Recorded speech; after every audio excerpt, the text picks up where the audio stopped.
नमस्कार दोस्तों, स्वागत है आपका आरके वर्ल्ड में। दोस्तों, अभी हाल ही में राजस्थान के डीग नामक जिले के एक छोटे से गांव बहज में उत्खनन कार्य करवाया है भारतीय पुरातत्व सर्वेक्षण विभाग के पुरातत्व वैज्ञानिकों ने। और वहां से खुदाई में मौर्यकालीन मूर्तिशिल्प, शुंग कालीन मूर्तिशिल्प और सिक्के तथा ब्राह्मी या धम्म लिपि में लिखा हुआ एक मुहर भी प्राप्त हुआ है। तो कई दक्षिणपंथी इतिहासकार या विद्वान अब इस पर जोर दे रहे हैं कि चूंकि यहाँ से सामग्री में चित्रित धूसर रंग के मृद भांड प्राप्त हुए हैं। एएसआई के ही महानिदेशक रहे डॉक्टर बीबी लाल ने कहा था कि ये जो चित्रित धूसर रंग के मृद भांड हैं, पीजीडब्ल्यू संस्कृति से संबंधित ये मिट्टी के बर्तन हैं। ये दरअसल महाभारत कालीन कहे जा सकते हैं, किंतु बाद में उन्होंने स्वयं ही इस बात को कहा कि सिर्फ पीजीडब्ल्यू के आधार पर हम महाभारत काल को सिद्ध नहीं कर सकते। और उनकी एक पुस्तक हिस्टोरिसिटी ऑफ महाभारता या महाभारत की ऐतिहासिकता में वो बताते हैं कि जिस तरीके का संदर्भ महाभारत में लिखा हुआ है, उस तरीके का कोई घटना संभवतः धरातल पर नहीं घटा था। कोई दूसरी घटना हो सकता है कि रही हो, जिसको बहुत बढ़ा चढ़ा कर बाद में लिखा गया हो। फिलहाल उन्होंने यही कहा कि पीजीडब्ल्यू संस्कृति का संबंध हम स्पष्ट रूप से महाभारत से नहीं जोड़ सकते। दरअसल बीबी लाल ने जब पुरातत्व के क्षेत्र में अपना कदम बढ़ाया, बीबी लाल जी वैसे संस्कृत पढ़े हुए विद्वान थे। उन्होंने इलाहाबाद विश्वविद्यालय से संस्कृत में स्नातकोत्तर की डिग्री प्राप्त की थी और बाद में चल करके एरिक मॉर्टिमर व्हीलर उनके संरक्षण में रह करके भारतीय पुरातत्व के क्षेत्र में योगदान दिया। वो एडवांस स्टडी ऑफ शिमला के भी निदेशक के पद पर रहे, अच्छे विद्वान थे। अभी हाल ही में उनका निधन हो गया और उन्होंने कई सारे अवार्ड भी प्राप्त किए हैं जो कि नेशनल लेवल के हैं। तो इस तरीके से देखा जाए तो बीबी लाल जी ने जो बात कही थी, उस आधार पर महाभारत काल को सिद्ध करना संभव नहीं है। पीजीडब्ल्यू का जहां तक संबंध है तो वो पाकिस्तान से लेकर के पंजाब के क्षेत्र में, इसके बाद हरियाणा और आसपास के क्षेत्रों में बड़ी मात्रा में या प्रभुत मात्रा में मिलती है। आगे चल करके इसके सेड्स उत्तर प्रदेश के हरदोई, लखनऊ और आसपास तक के क्षेत्र में भी दिखाई देते हैं, जो कि उत्तर प्रदेश के पश्चिमी क्षेत्र में आता है। तो इस तरीके से देखा जाए तो महाभारत काल की पुष्टि पीजीडब्ल्यू संस्कृति से नहीं हो पाती है। तो पीजीडब्ल्यू संस्कृति का समय काल लगभग 800 बीसी के आसपास माना गया है, जबकि महाभारत काल की तिथि जो दक्षिणपंथी लोग हैं, विद्वान हैं, वो कहते हैं कि लगभग 5000 ईसा पूर्व से पहले कभी हुआ होगा, जो कि पुरातात्विक दृष्टिकोण से सिद्ध नहीं हो सका है। ना ही आज तक महाभारत काल के कोई ऐसे साक्ष्य धरातल से प्राप्त हुए हैं जिसकी पुष्टि महाभारत ग्रंथ से किया गया हो।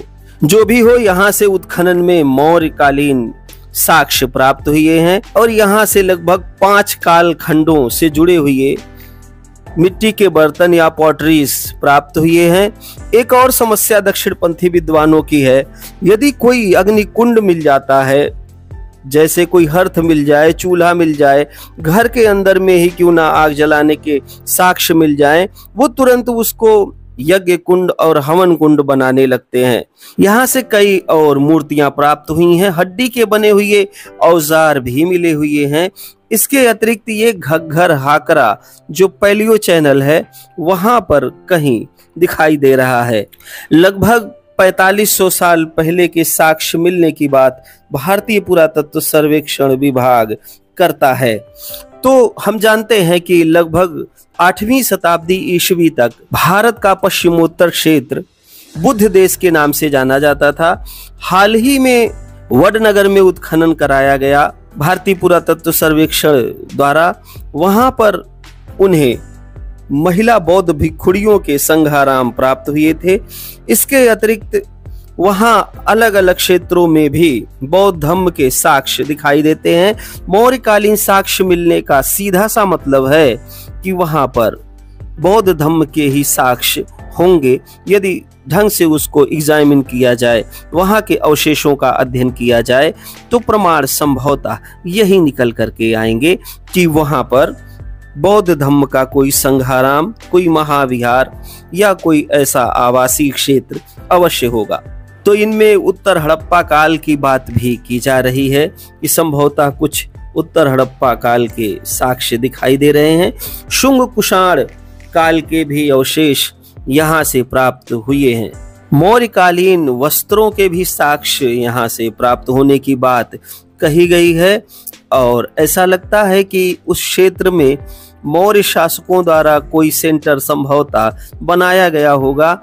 इस गांव में उत्खनन का कार्य हुआ है तो गांव के अंदर बहुत सारे घर भी हैं, तो घरों को गिरा करके इस कार्य को नहीं किया जा सकता। यदि बहुत महत्वपूर्ण अवशेष मिलेंगे जो भारतीय संस्कृति को, भारतीय सभ्यता को, भारतीय पुरानिधियों को उजागर करने वाले होंगे, तभी जाकर के संभवतः यहाँ के घरों को गिरा करके फिर आगे उत्खनन का कार्य कराया जाएगा।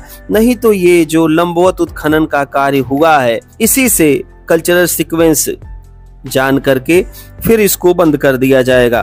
फिलहाल यहाँ से मौर्य काल के अवशेष स्पष्ट रूप से प्राप्त हुए हैं और चित्रित धूसर रंग के मृदभांड, जिनको हम PGW संस्कृति काल से संबंधित करते हैं, उस संस्कृति के भी साक्ष्य यहाँ पर दिखाई दे रहे हैं। मौर्यकालीन मूर्तियां मिली हुई हैं जिनमें कुछ यक्ष यक्षिणियों की भी हो सकती हैं। इसके अतिरिक्त यहाँ से लिखावट वाले तांबे के सिक्के भी प्राप्त हुए हैं। यहाँ से गुप्तकालीन वास्तुकला शैली की मिट्टी की दीवारें, खंभे, धातु विज्ञान से जुड़ी भट्टियां तथा तांबे और लोहे की कच्ची सामग्रियां इत्यादि भी मिलने की बात कही जा रही है।